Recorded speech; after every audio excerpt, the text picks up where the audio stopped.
আসসালামু আলাইকুম। আপডেট বাংলা সংবাদে স্বাগতম। শুরুতেই জানিয়ে দিব সংবাদ শিরোনাম। বড় দলগুলো এসপিডিসি পদ ভাগ বাটোয়ারা করে নিচ্ছে, নাহিদ। শেখ হাসিনার বিরুদ্ধে যুক্তিতর্ক শেষ, রায়ের দিন ধার্য হবে কাল। পুলিশ সদস্যদের উদ্দেশ্যে ক্ষোভ প্রকাশ করে সেলিম প্রধান বলেন, তোমরা কি আমাকে মেরে ফেলবে? সর্বশেষ জানিয়ে দেব, চলতি মাসেই ২৫০ আসনে একক। বড় রাজনৈতিক দলগুলো জেলা প্রশাসক, পুলিশ সুপারের মতো পদ ভাগ বাটোয়ারা করে নিচ্ছে বলে দাবি করেছেন জাতীয় নাগরিক পার্টি এনসিপির আহ্বায়ক নাহিদ ইসলাম।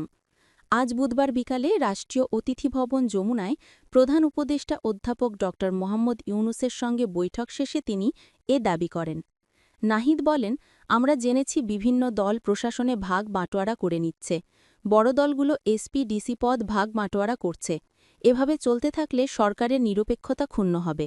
সরকার যাতে নিরপেক্ষভাবে চলে এবং উপদেষ্টা পরিষদের যাঁদের বিরুদ্ধে পক্ষপাতিত্বের সংশ্লিষ্টতা রয়েছে তাদের বিষয়ে প্রধান উপদেষ্টাকে সিদ্ধান্ত নেওয়ার আহ্বান জানিয়েছি।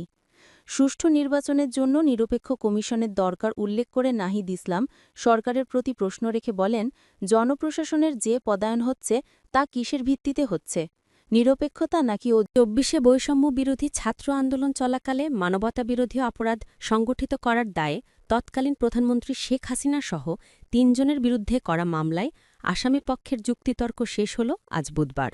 মামলাটির অপর ২ আসামি হলেন সাবেক স্বরাষ্ট্রমন্ত্রী আসাদুজ্জামান খান এবং পুলিশের সাবেক আইজিপি চৌধুরী আবদুল্লাহ আল মামুন। এর মধ্যে চৌধুরী আবদুল্লাহ আল মামুন রাজসাক্ষী হয়েছেন। যুক্তিতর্ক শেষে আন্তর্জাতিক অপরাধ ট্রাইব্যুনালের প্রসিকিউটর মিজানুল ইসলাম বলেছেন, আসামি পক্ষের যুক্তিতর্ক উপস্থাপন শেষ, রায়ের দিন ধার্য হবে আগামীকাল। তিনি আরও বলেন, ঢাকার গুলশান থানায় সন্ত্রাসবিরোধী আইনে করা এক মামলায় গ্রেফতার দেখানো হয়েছে ক্যাসিনো কাণ্ডে বিতর্কিত ব্যবসায়ী সেলিম প্রধানকে। শুনানিকালে কাঠগড়া অসুস্থ হয়ে পড়েন তিনি। এ সময় পুলিশ সদস্যদের উদ্দেশ্যে ক্ষোভ প্রকাশ করে সেলিম প্রধান বলেন, তোমরা কি আমাকে মেরে ফেলবে? তোমরা যদি ৫০% সৎ থাকতে তাহলে দেশের আজকে এই অবস্থা হতো না।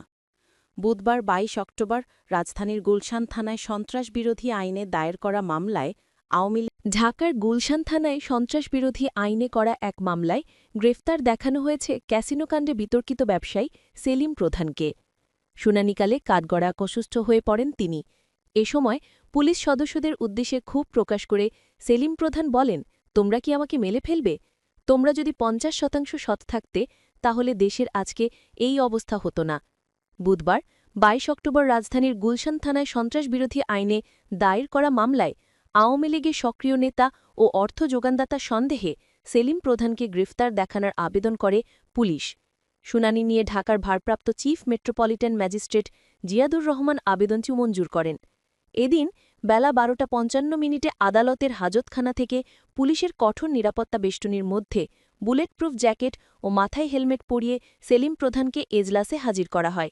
এরপর কাঠগড়ায় দাঁড়ানোর পর কিছুক্ষণ পরে অসুস্থ হয়ে পড়েন তিনি। সম্প্রতি এক সাক্ষাৎকারে বিএনপির মহাসচিব মির্জা ফখরুল ইসলাম আলমগীর প্রশ্নের জবাবে বলেন, চমক বলতে ইয়াং জেনারেশন এবার আগের চেয়ে আরেকটু বেশি অগ্রাধিকার পাবে, কারণ তারা অনেক বেশি অ্যাক্টিভ। নারীরাও যথেষ্ট অগ্রাধিকার পাবে। বিএনপির সিনিয়র যুগ্ম মহাসচিব রুহুল কবির রিজভী বলেন, এলাকায়